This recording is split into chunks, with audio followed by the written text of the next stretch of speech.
PIDEA leaks. Actress Maricel Soriano finally broke her silence after getting tagged with President Bongbong Marcos as alleged drug users. Here's the report. Sa mga nag-viral na dokumento na nagdadamay sa pangalan mo, sa tingin mo ba may katotohanan ang mga nasabing dokumento? Unang-una po, hindi ko alam yung tungkol sa mga dokumento. Nalaman ko na lang yan nung pinakita sa akin. Dahil hindi po ako nagbabasa ng mga ganyan. Wala po akong alam. Wala. Actress Maricel Soriano has cleared her name in a Senate hearing about the so-called PIDEA leaks. The alleged confidential documents show details about a planned drug surveillance operations against the president in 2012. It also indicated that a number of political and showbiz personalities were frequently using illegal drugs in a condo unit in Makati. The Diamond Star admitted she was the owner of the mentioned condo unit, but she already sold it by the time PIDEA was allegedly monitoring it. May property ka ba sa Rockwell? Ikaw ba ang nagmamay-ari ng unit Rizal Tower Building located at Rockwell, Barangay Poblacion, Makati City? Opo. Hanggang 2012 po, nabenta ko na ho yun. Wala na ako doon. Former PIDEA agent Jonathan Morales also attended the Senate hearing. He was the one who signed the viral documents. Senators grilled Morales and tried to get the name of his informant in the supposed operation. However, hindi ko po maalala, Your Honor.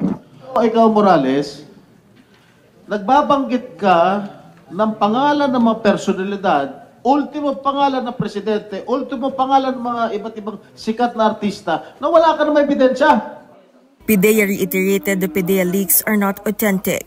The agency said Morales did not turn such documents when he was fired. Yun pong papel na yun, kung totoong may ganun, ay dapat hahawakan mong mabuti yun. Dapat po idadaan mo sa tamang proseso. Dapat ibibigay mo sa tamang kustodyan. Kaya po niya hindi nagawa yun kasi walang ganun. Senate Committee on Public Order and Dangerous Drugs Chairman Bato de la Rosa is still convinced the documents are real. He is planning to head another hearing about this on May 13.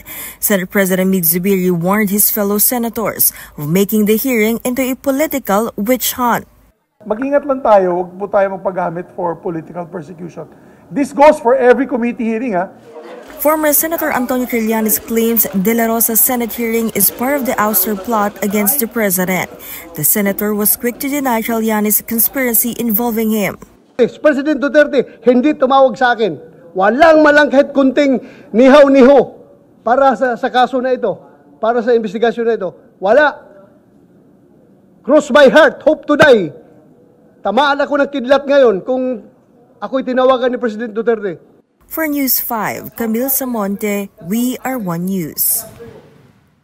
Yes. Ayan yung for context ng sinasabi ko kanina na isa din yung sa sinasabi ni former Senator Antonio Trillanes na ouster plot. Yung isa din sa allegations niya na impeachment, if you take a look at it, impeachment is part of the ouster plot. Sabi nila, this could be a road to impeachment. Yes, yun daw ang sinasabi. Pero, yung allegations. Pero on record naman ni Senator Bato de la Rosa na he finds the document authentic. But he clarified an authentic document doesn't mean na yung content could be authentic. Because that was an initial report pero hindi verified because when they were going to conduct an operation to verify such reports, supposedly daw si former executive secretary Paquito Jojo Ochoa told them to scrap or to stop the operation. So wala na na-verify kung totoo yung allegation, but the document itself is authentic. True, yan ang sabi is niya. Authentic. Sabi niya is authentic. Yung content lang is up for question. Yun. Pero yun nga, sabi nila, they might invite the former ES, I diba? think he is, sa May 13. Paquito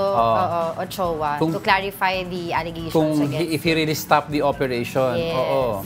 And kung if ever, talagang sasabihin daw ng PIDEA, hindi authentic yan because hindi daw nila makikita yung documents within their premises because tinanggal na daw yung documents. That's why Senator Bato is looking into bakit nakalabas ang supposedly top secret documents out in the open. Actually, nag-remind nga si Senate President Miguel Zubiri, diba, dun sa kanyang statement yesterday, dun sa ongoing, sabi niya, not just directly here, sa nangyayaring Senate hearing, but in all committees na make sure yung mga di ba, make sure hindi nasasayang yung public's money sa pag... Don't go on a witch hunt daw. Oo, di ba? Make sure na yung mga ebidensya ay hindi hearsay yung mga binibigay. Huwag magpagamit. Magpagamit.